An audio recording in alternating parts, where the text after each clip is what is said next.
Hi, everybody. Good morning, afternoon, evening, wherever you are in the world.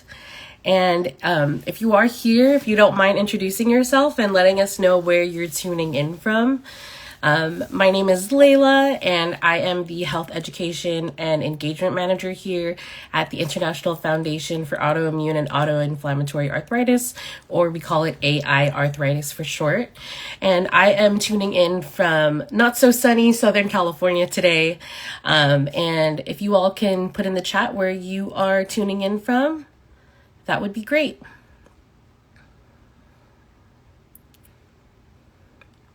I'm also going to see if I can post the link on our story again.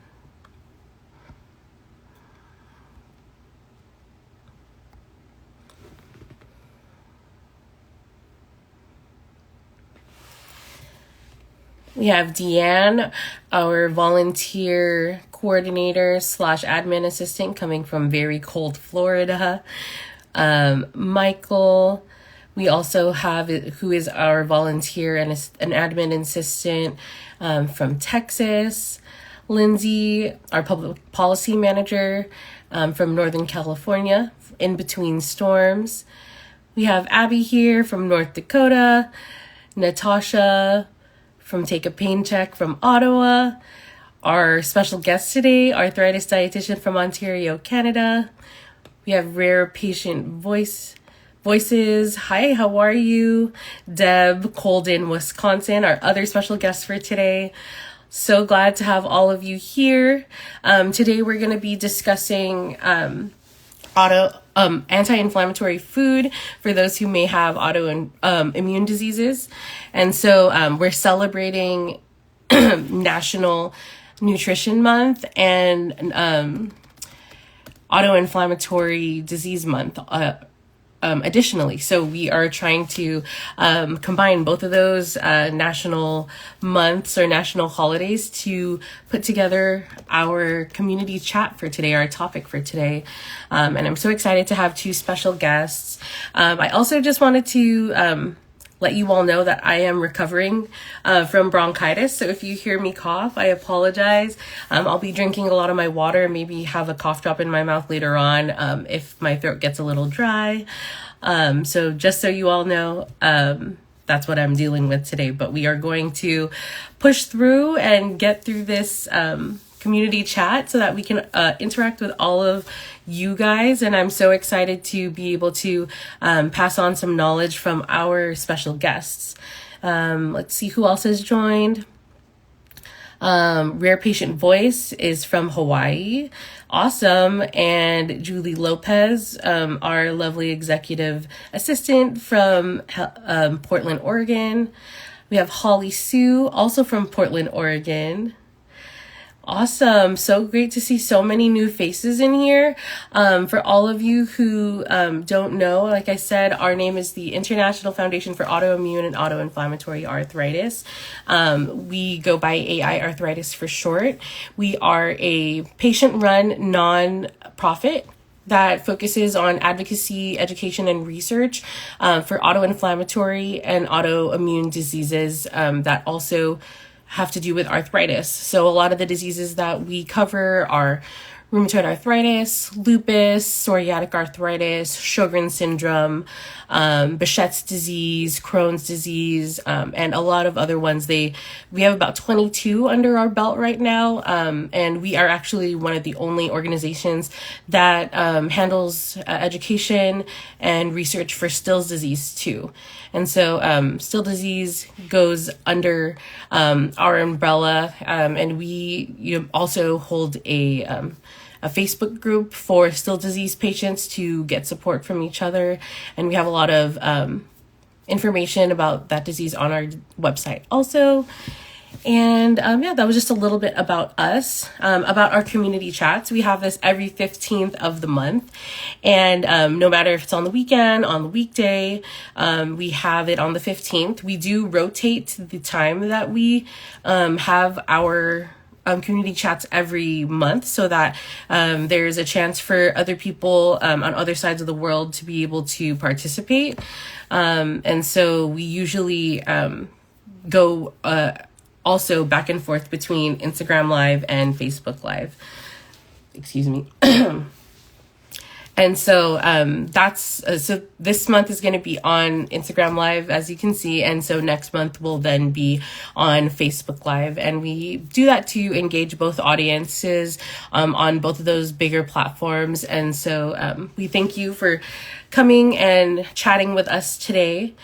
And basically, what we're going to be doing today is discussing auto-inflammatory foods and recipes with two dietitians that we have as our special guests, both Cristina and Deb. And we're also going to be talking about easy meals for patients and hacks for easier cooking for those who have our diseases also. And so Deb said that she's finishing up her appointment still, so she may be running a little late.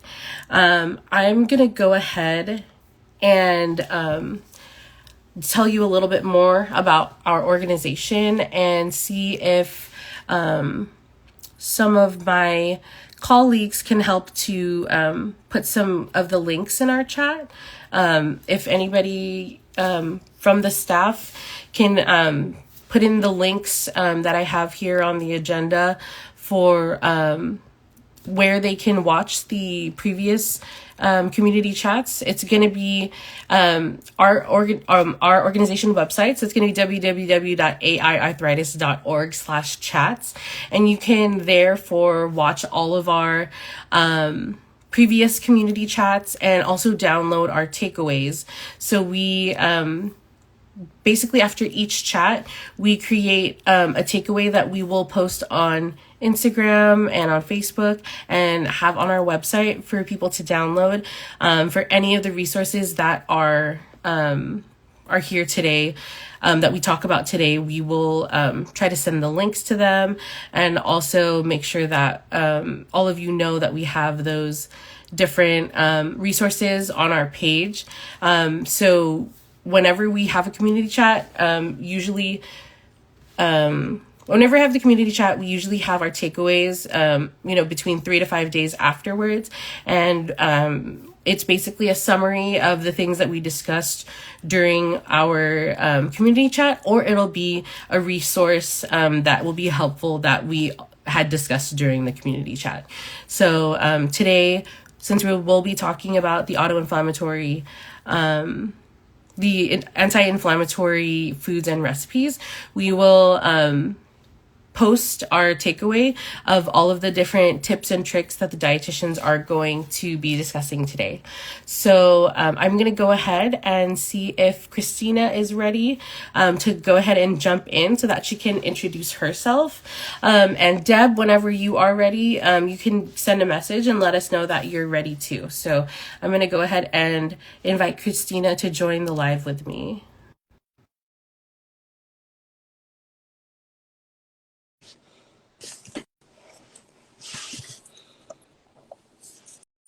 Also, if you have any disease that you are affected by and you want to let us know in the comments, please let us know. Like I said, my name is Leila. I'm the Health Education and Engagement Manager here at AiArthritis, and I am a patient living with lupus nephritis and Sjögren syndrome. So thank you so much, Cristina, for being here. If you wanted to go ahead and introduce yourself, that would be great. Hello, everyone, and thank you for inviting me. Can you hear me? Okay? Yeah, we can hear you. Okay, perfect. Yeah, okay. So this is my second talk this week. So yeah, my name is Cristina Montoya. I'm a registered dietitian and from Colombia and Ontario as well. I've been living with rheumatoid arthritis and Sjögren's for over 20 years. But yesterday I was told that I looked 30, but I'm 41. I usually use humor to really cope with my disease and pain, so forget my silliness. I empower women to adopt an anti-inflammatory lifestyle without unnecessary restrictions, because we know till this day, honestly, diet will not cure your arthritis, but nutrition is a great way to support the management of your chronic illness. So that's what you're going to find with me. I'm not going to give you the miracle diet or the miracle cure because I still haven't found it. It's been 20 years. No, definitely. And I think that that's super important for people to know that there's a lot of people out there that say, oh, why don't you just change your diet? You can totally put yourself into remission or get rid of your disease. And I've had people say that to me literally a few times in my life. And it's like, I think that with how far my disease is, I think that I do need the medicines that I'm on. But like you said, you can adjust your diet to have less foods that will make your body and more inflamed. And so I think it's super important for people with our diseases to know that, of course it's a choice for them to not eat those foods or to eat the foods that are gonna help with their disease. But if you want to, get into remission, or maybe stay in remission, changing those foods and those in your diet can really really help with that. Absolutely. And one thing that we really are not talking about, and that we're focusing a lot of like, okay, what is the nutrition for arthritis? But if we are living with an inflammatory and autoimmune disease, that means that we are at risk of other chronic illnesses like cardiovascular disease, diabetes, right? So when you adopt an anti-inflammatory lifestyle, chances are that you are delaying or even preventing the onset of these diseases that could be even more debilitating. It means more pills, it means more treatments. So at least we want to keep it to a minimum No, of diseases absolutely. that we can manage. Yeah, I mean, In like with I'm a lupus patient, so with lupus nephritis is such a big manifestation that happens later in disease. And with kidney problems, you definitely have to be able to manage your diet because if even if you not aren't on dialysis yet, it's a very specific diet that you should adhere to when you're having kidney issues. So it's super important to change your diet to prevent those things from happening, because that can only further complicate your underlying disease of your autoimmune disease or whatever is happening. And like you said, cardiovascular is one of the leading ways that people pass away from in the United States and all over the world too. So I Mhm, think that um, even if it's not to decrease your inflammation, but just to get your body more healthy, like you said, to prevent those comorbidities, mhm. super important to make sure that people know that. Absolutely. Exactly. So we started to, yeah, that is so important to manage that anti-inflammatory diet. But ready when you are. So Deb is gonna join us soon, and she's just gonna Okay, give us sounds her good. I'm gonna tidbit. send that invitation to Deb now so that she can pop up, and then we can go ahead and get into the bulk of our conversation. There we go. Hey, everybody. Can you hear me as well? Yes. I Yes. think the connection is settling in, so there we go. Okay. Um, and for those of you who don't know, Deb is one of our longtime volunteers here at AiArthritis. She's been with us for over 10 years, as long as the movement has been going on, and she's super close to all of us at in the staff, and we love having her whenever we can. She'll let you know she's a retired dietitian, but I'll let her go ahead and introduce herself too. Hi, everybody. I'm Deb Constien. I'm in the Madison, Wisconsin area. I apologize for being late. Yeah, when you're dealing with other doctor appointments, life happens, right? So Mhm. I am a retired dietitian. So I have had RA since I was 13 years old. So navigating lots and lots of things. Again, you don't get too far. The nutrition part is an absolute necessary part of everything. I can also say that I did try the elimination diet to see if I had any triggers, and I didn't have any triggers. So I just, we typically stick with more of a Mediterranean type diet here at home. And Yeah, so I'm just happy to be here with everybody. And I brought some of my favorite life hack tools for the kitchen. And again, have lots of other information related to things. But yes, I see plant-based and gluten-free, yeast-free. Yep, I feel you. I did say that if dairy was a trigger for me, that I would be a very unhappy person. I mean, you live in Like, Wisconsin. yes, I know of all different things, right? Cheese would have been really hard for me to give up as well. But Stacy Style Soul, you are right there with it. I'm glad you found that those things are your triggers, and it is life-saving if you do find them, for sure. Yeah, and I feel that it's so individualized. Like we cannot generalize that this is like the bank statement. And when people ask me, "Oh, can you just send me the meal plan?" I send guides, but it's really based on your preferences, your if your budget, your lifestyle. It all depends. And while we were having this conversation, I actually prepared a little almost vegan parfait with strawberries and Nutella. That's where the almost vegan comes. So just to show you later, like how quickly and easy it is to really prepare an anti-inflammatory snack or meal. Absolutely. And like you said, I think that that's super important, that, not everybody is gonna like all of the set meal plans that people may produce. Like as an Asian American or as a Filipino, like rice is such a big thing in our culture and in a lot of Latin cultures and things like that. And a lot of diets that you'll see, it's like, oh no, you have to completely eliminate all white rice. And it's like, that doesn't seem really realistic for a lot of people. You know what I mean?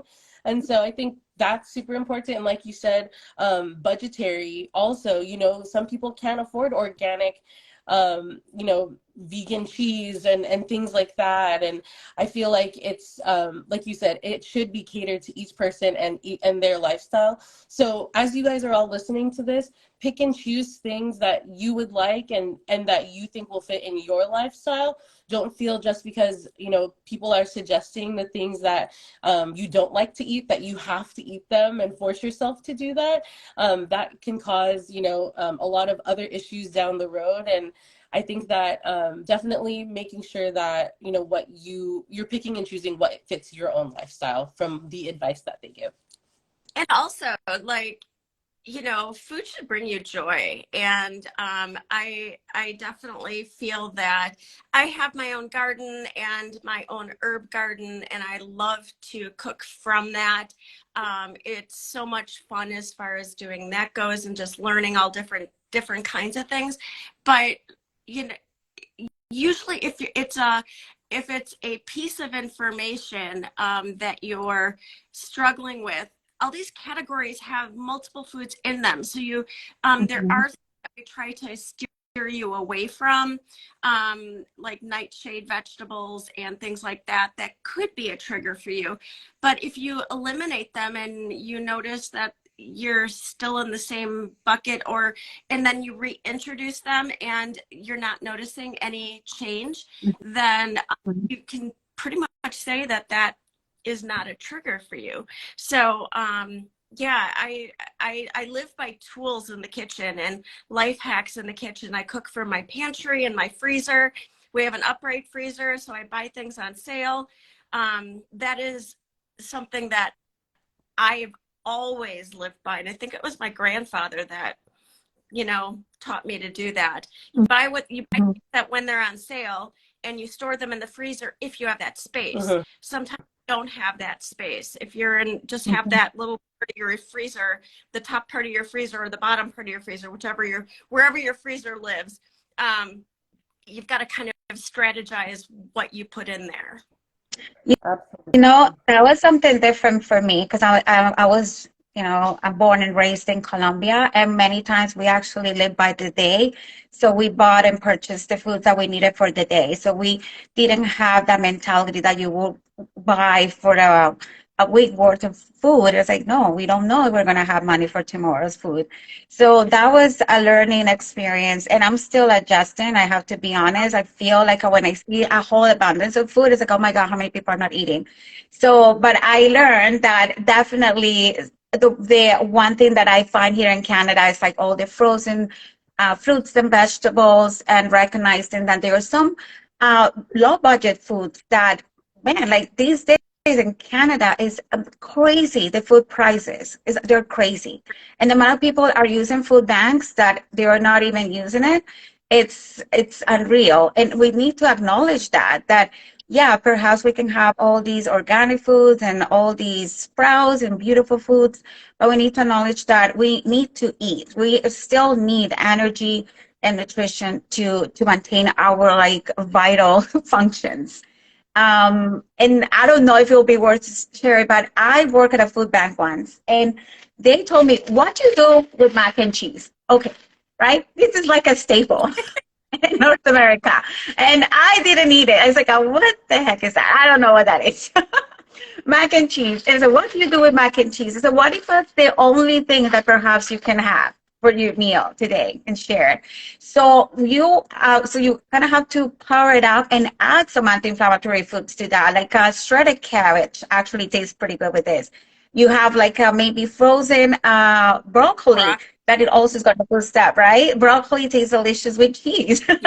So it in a way, okay, no, it's not ideal, but I just really get upset at the food shaming that if you maybe can't afford to buy certain foods, okay, what can you do to improve the nutritional profile of what you have access to? Right. And that was my rant for today. I actually fully support that too, because depending on where you live, if you live in an apartment and you don't have access to a car, and the corner store is your next best spot to buy groceries from, what they offer, I think some of them are getting better. They do offer some fruit and things like that you could probably grab, but I mean, for a lot of people, it's the bag of chips that they see, and they're hungry and they think that that's what they want to go towards. Ideally, that's probably not the best choice, but some of them are doing better as far as some of the choices that they'll at least offer in some of those locations. But it's not necessarily the person's fault either, and don't look down on yourself if that is what your choice of groceries is. We can try to give you some recommendations of things to eat. Again, it's a lifestyle, and it is something you have to try to get used to as far as trying to eat healthier. It's a mindset. I think that's more of a better way of saying it. Knowing that you will feel better if you're eating healthier. So if you have an autoimmune disease, that is going to make a big impact on me. It did for me as far as how I cook and things like that. But I also do have my cheat days where fried chicken is kind of my favorite yummy food. And I don't do that often, but I mean, we all cheat, and you've got to allow yourself those simple pleasures of things that you get used to. And, but just trying to influence what you have in your house and what you're grocery shopping for. Don't go grocery shopping when you're hungry. That is a bad decision, because you're going to grab and you're going to go at impulses of what speaks to you at the moment. And also start your grocery shopping at home. Like sometimes we just kind of go mindlessly go into the grocery shop. And that's what I did with my kitchen clean out challenge, which was very simple, but I think it really gave the tools to the participants to really acknowledge what they have in their pantry or the freezer or the fridge, kind of make a list of what they have. Then maybe there are things that they can toss because it's old, or maybe maybe they have, I'm going to make that change. I don't want to see the mac and cheese, so I'm going to donate it. And that's fine too, right? That is really a way to start changing that mindset, just to even look at what is at your environment. So start with your kitchen. So what is the inventory? What you have? What is lacking? Then you start restocking with all these anti-inflammatory foods, and which we can list in a minute. Then, right, making sure that you have everything is like within your field of vision, right? Instead of the potato chips, perhaps you want to have more like the nuts or the dry fruits, or those are things that are kind of within your. So you're hungry, that's what you're going to grab, not the potato chips, right? So it's about how you play with your mind too. And just take one step at a time. If the only thing that you want to change is your breakfast, for a month, then just start with your breakfast. And remember that you measure, I learned this, is you measure your success against your progress, not against your ideals. So you have to look at yourself, how you were last month, and you say, oh, I was only eating Eggos with butter.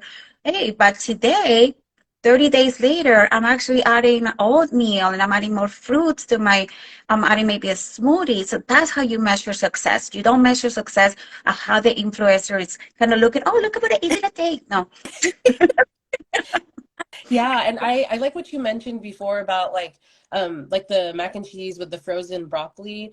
That's something that I had that I like really resonate with, because for me, just incorporating vegetables in general was hard for me. I could only eat it in soup, or I could only eat it with a sauce on top and things like that. And I didn't like the texture like that frozen vegetables would give you, but then when I would buy fresh vegetables, then they would go bad.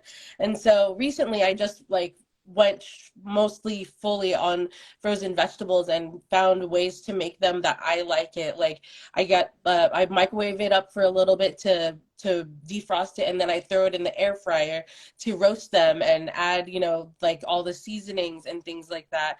And also like with cheat days, like if me and my fiance want to go get a burger, then I also make sure to make a side of broccoli, or make a side of green beans, just to make sure that we get in those vegetables still, even if we are eating something that's a little less nutritious. So I agree with adding like that makes me feel better that I'm doing a little bit better for my diet whenever I do that. And just it's much easier to have frozen broccoli for florets inside the freezer and just pop it in. Um, Lindsay says a tiny bit of bacon grease helps too. That's very true. I had an obsession with Brussels sprouts and a little bit of bacon. I would eat it for lunch for like every day in the middle of the pandemic when we were all just like sitting at home. I Yep. just wanted to eat Brussels sprouts. But yes, that was such a great intro and so many good tips so far already.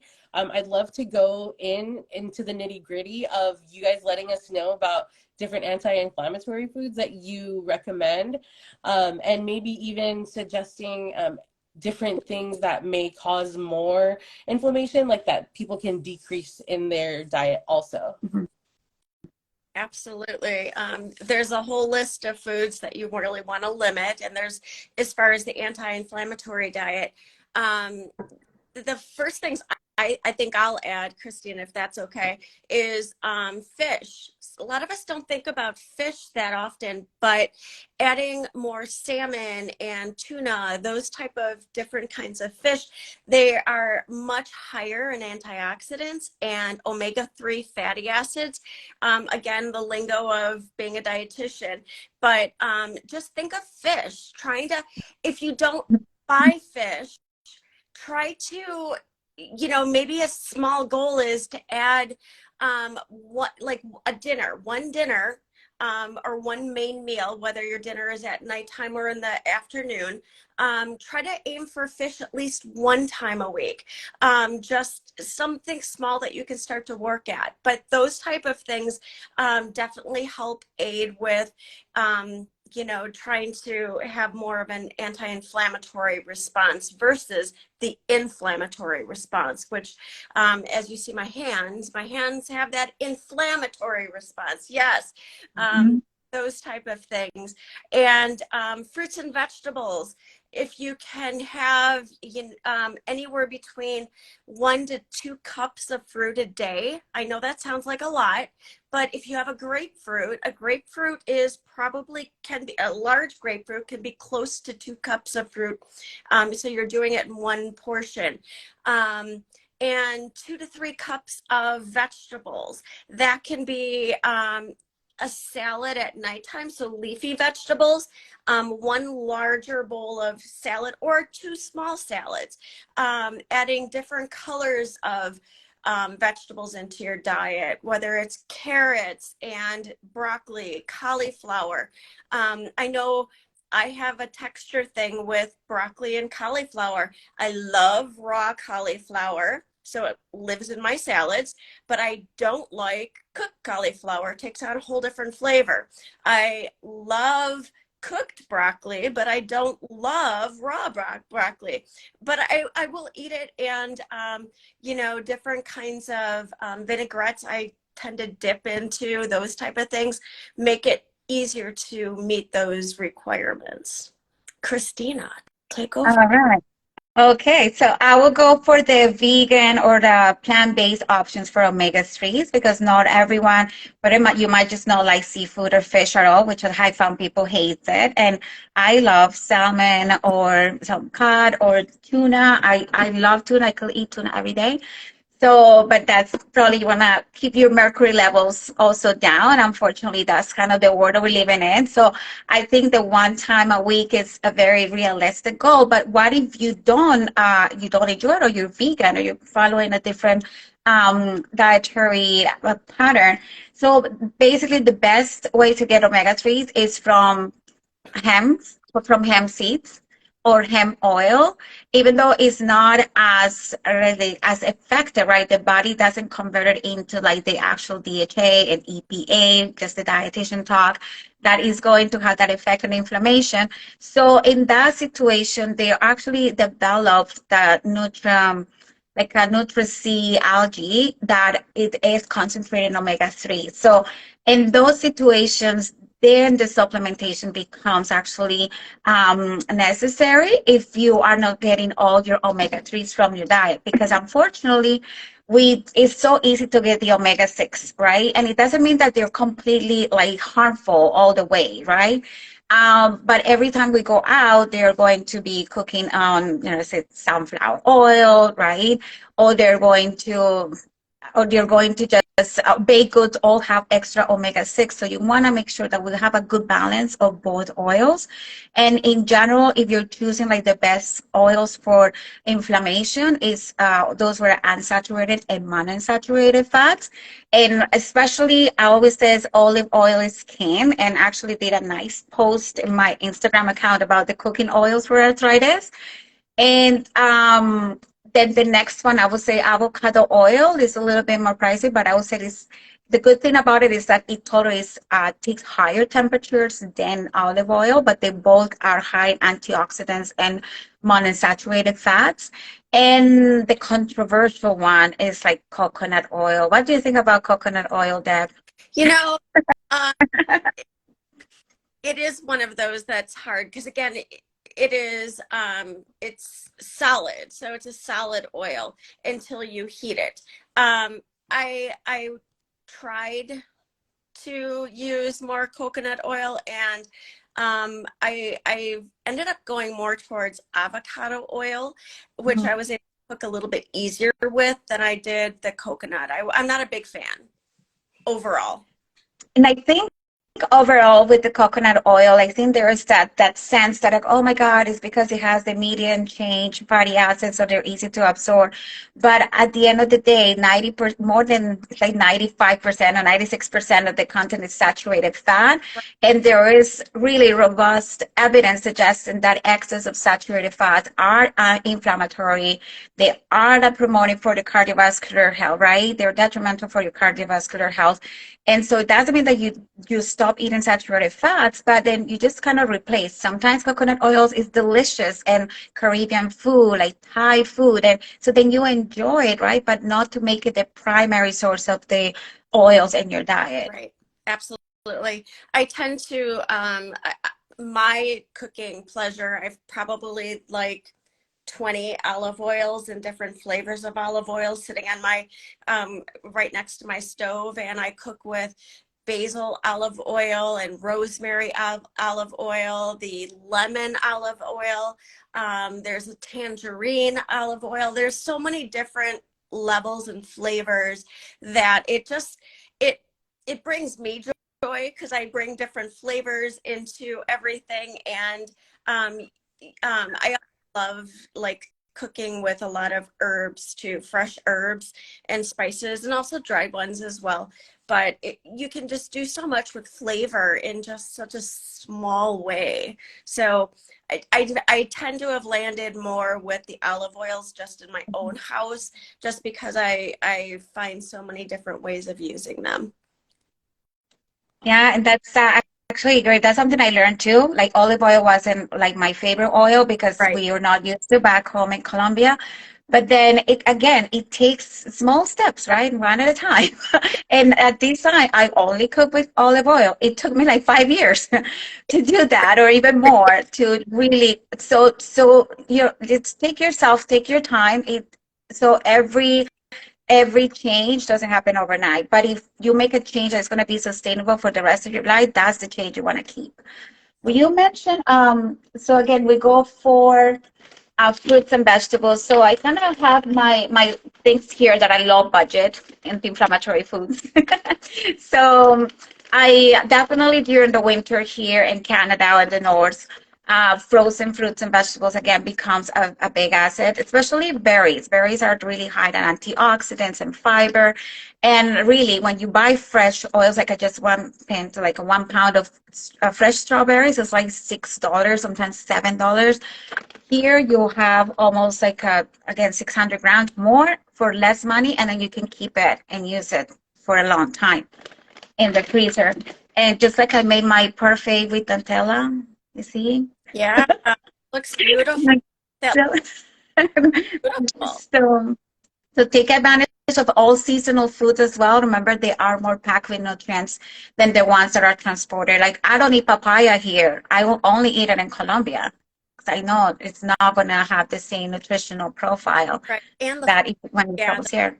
the flavor isn't going to be quite the same either, with that kind of thing, is for sure.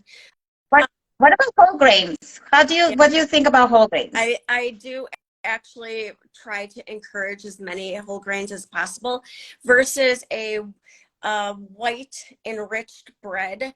I go for whole grain breads. I also love the seedy breads with all of the sesame seeds and different kinds of grains within them. I like those kind of breads, like the 10 grain breads and the 12 grain breads. It's not always for everybody, but I try to increase that. I only buy wheat bread and oat nut bread and all those different kinds of things, just as something easy that I know that if we are going to have bread, the only time I buy white bread is when I make my stuffing for Thanksgiving. That was how I learned how to make our stuffing. So that is the one time a year that I do buy white bread. But I definitely enjoy those kinds of breads as well because they've got a little bit more to it and there's more flavor to it. And when you're biting into some like a pumpkin seed within your bread, that's kind of a nice texture in my mouth. But baby steps. If you're not used to that, then try to buy whole wheat bread or make your own breads. I know that is kind of a hard for some folks, but I do really enjoy baking and cooking. So I do like playing with different kinds of breads and things like that. But that's my feeling on the whole wheats. Well, I'll bring something from my pantry, and I wanna give kudos to Twisted Oh, Sister. I love oh, that. She wants to eat more pescatarian, which is great, right? Like you have the seafood that are more like plant forward, and love fruits and veggies too. So I think that's a great start, right? It's the dietary pattern that fits your lifestyle and your preferences. So always remember that. I do follow a gluten-free diet. So, and because after a lot of research and all that in my own body, which can take another life, but if you are eating a gluten-free, my favorite brand is Promise. I don't know if you ever, this is in Canada. Um, it's called a Promise, and because it just tastes very similar to just regular bread. Sometimes it's very difficult to make that kind of whole grain, gluten-free. But what I like about Promise is at least they make the effort to add some extra fiber. So just for 2 slices of bread, it has 8 grams of fiber, which is like 30% of your daily needs. So that's really good. yeah. I, this so definitely is my go-to brand.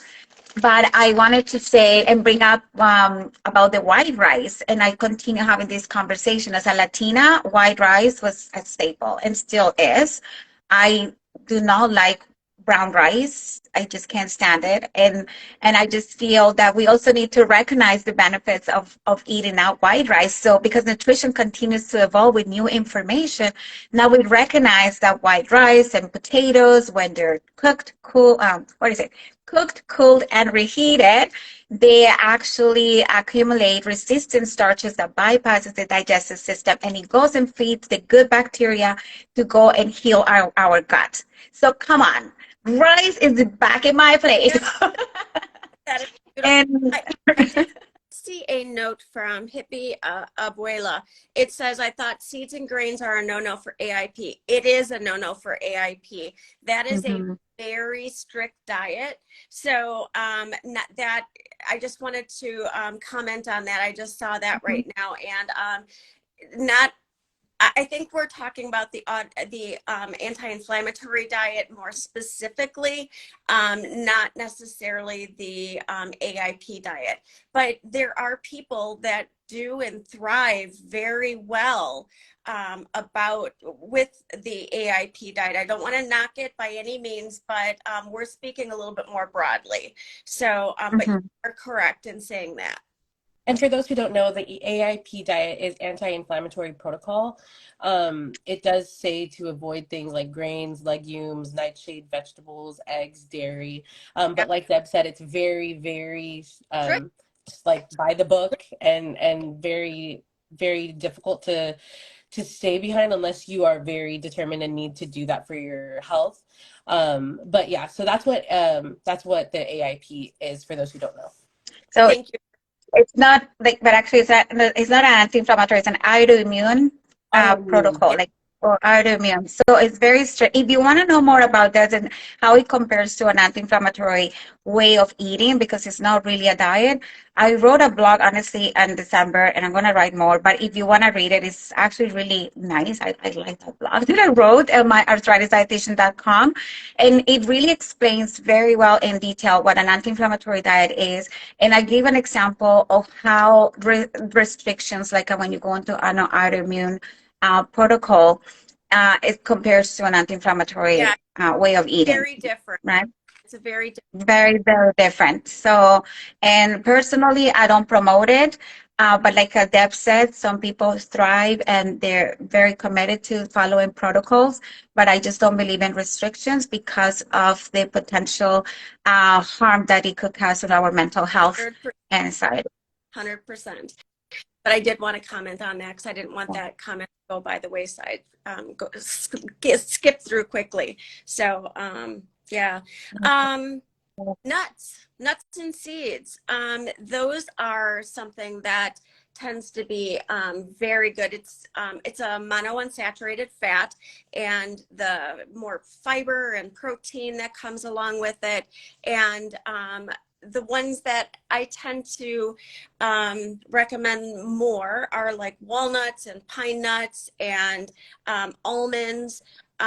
Those tend to be, and pistachios, those tend to be a little bit more usable. And I use a lot of those nuts in my salads to add a little bit of a crunch. And almonds, I love to grab by a handful. It's a great snack because it also gives your gut you're more satisfied. You're not still hungry after eating it. So it fills you up a little bit more. And it's very, very good and good for you. Yeah, I actually I love nuts and almonds, particularly because I had Sjögren's. I have difficulty chewing and swallowing. So when it comes to almonds, I prefer the ones that are slivered ones or like without the skin, or I let them soak overnight with water. I like the pine nuts and pistachios and cashews, walnuts because they're softer to eat. And if you didn't know, walnuts actually have like naturally occurring melatonin. So if you're struggling with sleep, so having a snack with walnuts at night, it will really help you to kind of boost your melatonin levels. A little help there, doesn't hurt. Again, food food is so interesting because it's so vast and broad and like little bits of information that you just don't think of. And that's what we're here to kind of share some of those things. Mm-hmm. Yeah, and I also wanted to let everybody know that I will have the link to Christina's blog post that she was speaking about in our takeaway that we're going to have for this community chat. So I'll make sure that the link to that is there so that you can all read her article about, or her blog post about that. We are starting to run out of time a little bit, so I wanted to see if we can move on to any of the hacks that you may have in the kitchen for those who have arthritis, to cook a little bit easier and get some relief from not being in so much pain when they have to cook. These are some of my little gadgets, and they have different little gadgets too that are in the bottom. So like garlic. I don't know about you guys, but like putting the clove of garlic in and squeezing it with my hands has been a major problem for the longest time. This is something that is for, you put your piece of garlic there and you close it down and it inside your drawer and you just dump it into your food. It is a beautiful thing. This is a garlic press too, and this is a twisting thing. So I have a fused wrist and my hands are quite the problem. My thumbs don't work appropriately, but you can put your garlic in there and twist back and forth, and this is a beautiful thing. Both of these are offered on Amazon. And my last little gadget that I quickly grabbed was, this can be for ginger or garlic or even onion if you just want to get down to a different gratings of it, and you just twist it as well. And then the bottom is where you dump things out of. So these are super, super easy on the hand, and they are my go-tos as far as living different hand disabilities. And a couple things I just want to just say quickly, that some of my hacks are sitting down at the kitchen table, which is right next to my kitchen. I have a garbage bowl that sits in front of me. I bring my tools. I use the garbage bowl to dump into, and another bowl where I put my finished product in, sitting down. So I'm taking the weight off my feet, and I use the garbage bowl so I'm not running back and forth to the garbage. I'm staying in one spot. Some of those things are some of my major go-tos, and I have a whole bunch. I've got an entire list of my different hacks that I have. So for working in the kitchen, you can buy pre-chopped vegetables and things like that. So Thanksgiving is my go time, and I've hosted Thanksgiving for 30 plus years now. And I have an entire document. So I will actually make that into a user-friendly document that Leila can actually put into some of the takeaways. I'll let you go. That's amazing. Well, go ahead, Cristina. I think I'm the queen of convenience food. So when it comes to garlic, I actually get the minced garlic that is already in the bottles. My preference. Yes, I know. No, and I will do it if it's just, it hurts. Really, honestly, it just hurts. That's why I've bought many, and these two in particular are a beautiful thing, and it just simplifies so much within my hands. But yes, the version is perfectly good, and it's in water, so it's good, and that works perfectly too. I actually, for the South Asian stores, I love their garlic paste and the ginger paste. So if I want to add some flavor, and it's just so easy to use. I'm sorry, it's the convenience. Tube, and there's also tomato paste you can buy in the tubes that you just squeeze out. And if you can't squeeze it with your hands, you got an elbow. Put it on the counter. I am all about ease in the kitchen. Love it. So yeah, that's great. Absolutely. And if either of you have any closing thoughts that you might just want to say, encouragement to all of those wanting to change their diet or anything like that. I think, jumping into a diet head first can be really intimidating. Make one change at a time and get used to it and incorporate that into your life. And then make another change, add something else, try some different kinds of foods, and find ways that you like to cook with them versus just following a recipe. I change my recipes all the time. I add things and take things away, and just be easy on yourself too. Don't jump in, because if you decide that you're gonna like do everything all at once, you're at a higher risk of not succeeding at all and then walking away from it. So baby steps, just remember that. Christina.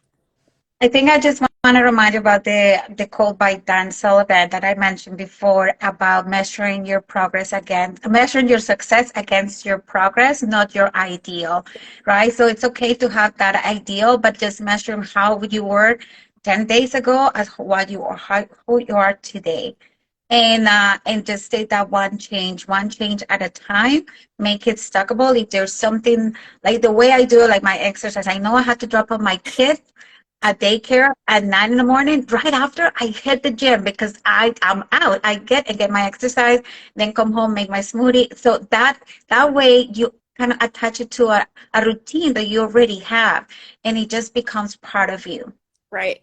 An afternoon snack. I know my son got used, so he's 24 now, but and actually he did join the chat earlier. I think he was like, wait, my mom? That's so um, cute. but you know, smoothies are such an easy thing, and you can start with something as basic as a little bit of milk and some yogurt and frozen. If you like the texture of a thicker shake, frozen fruit, throw your like bananas that are starting to get overripe on the counter, throw them into the freezer, and they do turn brownish black. That's okay. Peel it down, throw it in your blender or your bullet or your whatever you got, and just process it up, adding some peanut butter or a nut butter of some sort into them. It adds a little bit different flavor and texture with more protein. So those are just a beautiful thing. And my son started to add protein powders into things. Again, he's young and he's building muscle mass and all that type of thing. So those are things he would do. But you, instead of adding sugar, you can add honey. Honey is a much better choice to add into your smoothies, just to give it a little bit more sweet, but just do it by taste. Don't just dump a whole bunch in, because you'll ruin it. Just start with a little bit at a time and blend it up, and it becomes kind of like you're saying, a ritual. It's something you do at a certain time of day, and it becomes a regular part of your diet, and they can be very healthy for you too.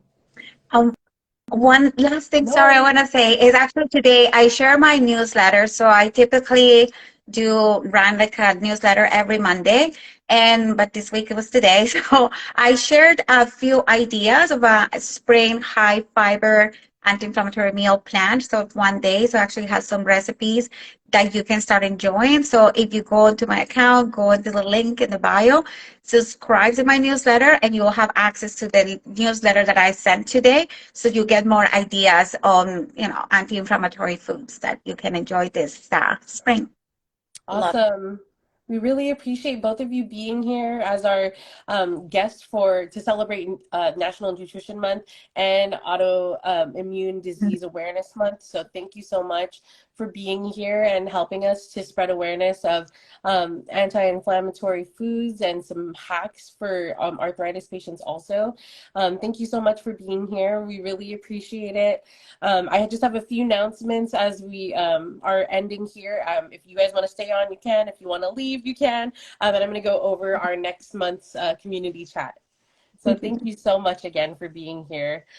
So next month's community chat is going to be on Saturday, April 15th at 3:30 p.m. Eastern Time. We're going to be on Facebook Live. And the topic is going to be tips for caregivers of youth with an AI arthritis disease. And so for those who may not know, we are in the midst of a very big project for JIA, for juvenile idiopathic arthritis. We're going to be starting focus groups soon and surveys. And so that community chat next month is going to be to let you all know about our big project and to get advice to patients or to parents of patients of AI arthritis diseases. So again, that's going to be April 15th next month on Facebook Live. And as always, you'll see our announcement on all of our socials. So thank you again for all joining our March community chat. Thank you again to Cristina or at Arthritis Dietitian and Deb at Deb Constien for being here with us today, and we really appreciate it. Have a good night, morning, afternoon, wherever you guys are. Have a good Thank one. you so much. You too. Bye-bye. Bye, Deb.